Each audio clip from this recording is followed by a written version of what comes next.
Hey guys, Telegram Sam here. If you don't already know, I have an Instagram. It's telegram_Sam_vinyl. So if you're on Instagram, check me out on there. But today's video is just a recent vinyl pickups video. Things I've gotten the last 2 weeks. These first 3 albums I'm going to show are ones that I got from my vinyl box. It's VNYL. It's this cool subscription box I've been trying out.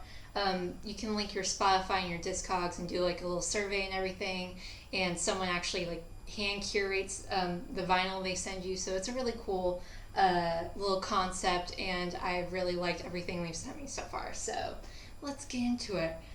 This first one I was really excited about because I've been meaning to pick something up from this band, but this is Teenage Gizzard by King Gizzard and the Lizard Wizard.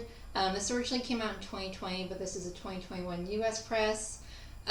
King Gizzard are kind of like the modern day Grateful Dead.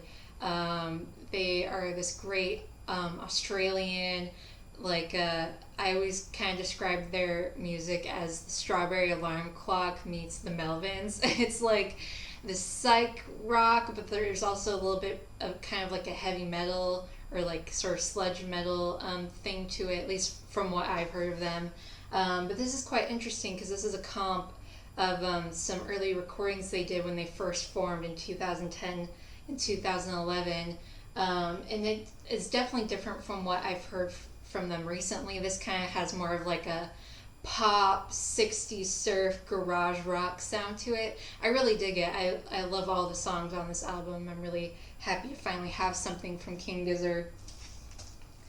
This one just came on black vinyl, just these kind of green splatter labels. And then next up is an album I know nothing about.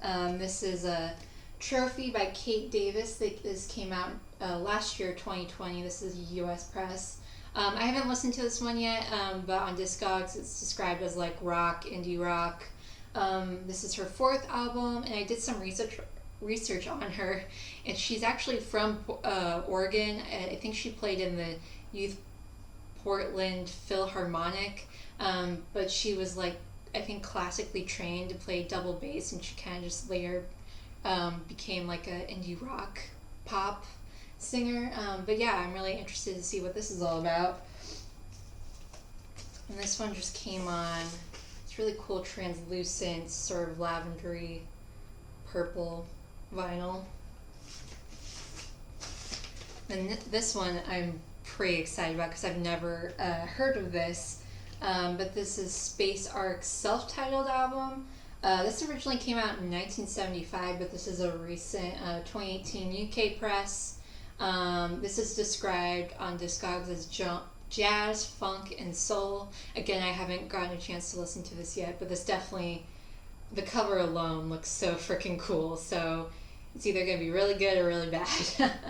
I did a little bit more research, and this was their first album. They only ever did 2 albums. They were only a band from 1973 until 1979. Both of their albums were sort of self-released. They just never got any financial backing or strong enough, fan base to keep on making music, so they disbanded. But I guess the originals of these have become quite collectible, so I'm interested to see what that's all about. And it just came on black vinyl with these Color World labels.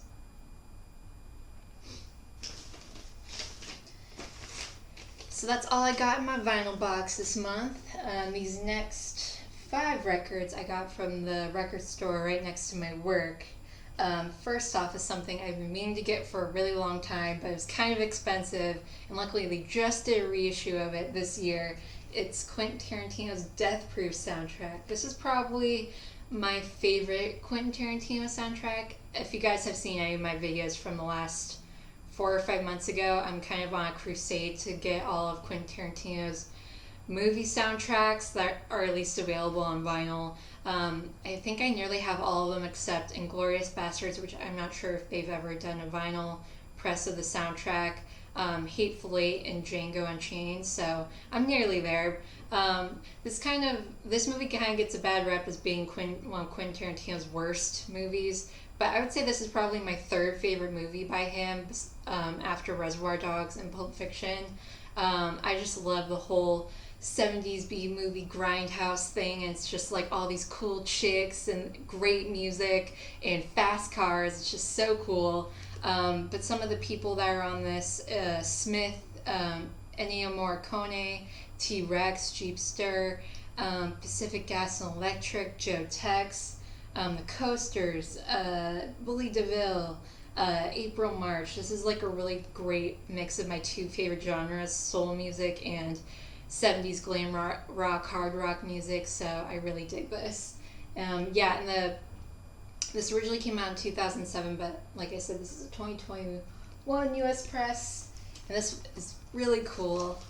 Came on a tricolor red, black, clear vinyl with the label Skull logo that's on Stuntman Mike's car in the movie. Love this record, love this movie, so excited to finally have it.